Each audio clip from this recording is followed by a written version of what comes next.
مجید میں اللہ تعالیٰ نے رمضان میں زوجہ کے قریب جانے سے صحابہ کو منع کیا تھا. بڑا دلچسپ واقعہ ہے.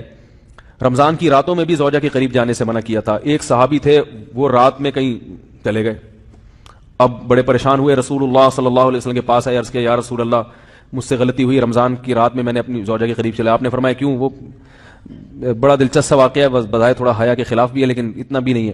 وہ کہہ رہے میری زوجہ کہیں پانی بھرنے کے لیے جا رہی تھی, ان کی پنڈلی کھلی تو میری نظر بیوی کی پنڈلی پر پڑی اور میں بس پاگل ہو گیا بیوی کے عشق میں. میں یہ اس لیے بیان کر رہا ہوں کہ جو لوگ نظر کی حفاظت کرتے ہیں وہ بیوی کے عشق میں پاگل ہوتے ہیں.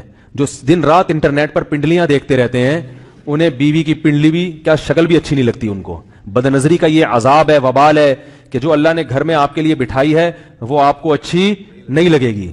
تو نظر کی حفاظت کیا کرو, اس سے آپ کو اپنی بیوی سے عشق ہوگا, محبت ہوگی. بات آ رہی ہے سمجھ میں؟ تو اب دیکھو کیسا روزے کی حالت ہے. رمضان میں پابندی ہے, اسلام میں حکم تھا جو رمضان میں بیوی سے ہم بھی طریقہ کا 60 روزے لگاتار رکھنے پڑیں گے.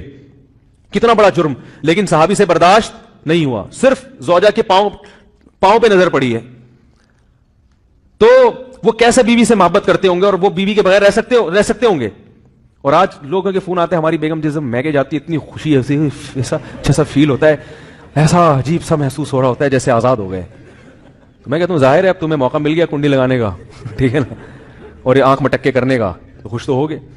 تو یہ بھی ایک عذاب ہے جو لبرل لوگ نے جس عذاب میں ڈالا ہوا ہے نا, اس میں عورت کے حقوق نہیں ہے. عورت کے حقوق نظر کی حفاظت میں اور عورت کے پردہ کرنے میں ہے. جب مرد باہر نکلے گا سب پردے میں ہوں گی تو آئے گا کس کے پاس؟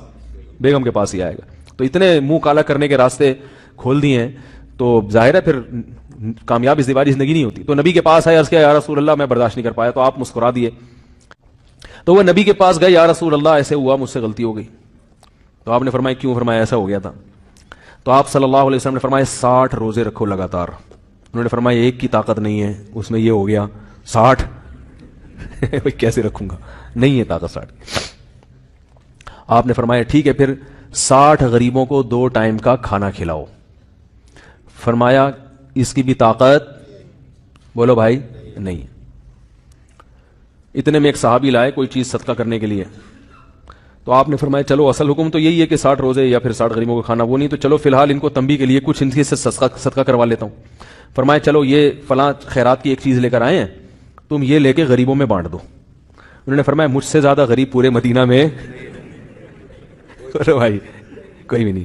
آپ صلی اللہ علیہ وسلم مسکرانے لگے, فرمایا جاؤ کھاؤ اور بچوں کو کھلاؤ. واہ بھائی غلطی بھی ہوئی اور گھر میں راشن بھی آ گیا. تو اس کے بعد قرآن کی آیت نازل ہوئی کہ احل لکم لیلۃ الصیام الرفث الی نسائکم ہن لباس لکم وانتم لباس لہن علم اللہ انکم کنتم تختانون انفسکم فتاب علیکم وعفى عنکم فالآن باشروہن وابتغوا ما کتب اللہ لکم.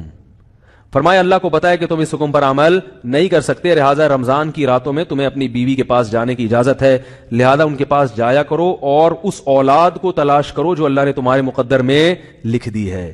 قرآن جہاں بھی بیوی سے ریلیشن قائم کرنے کی بات کرتا ہے اولاد کا ذکر لازمی کرتا ہے.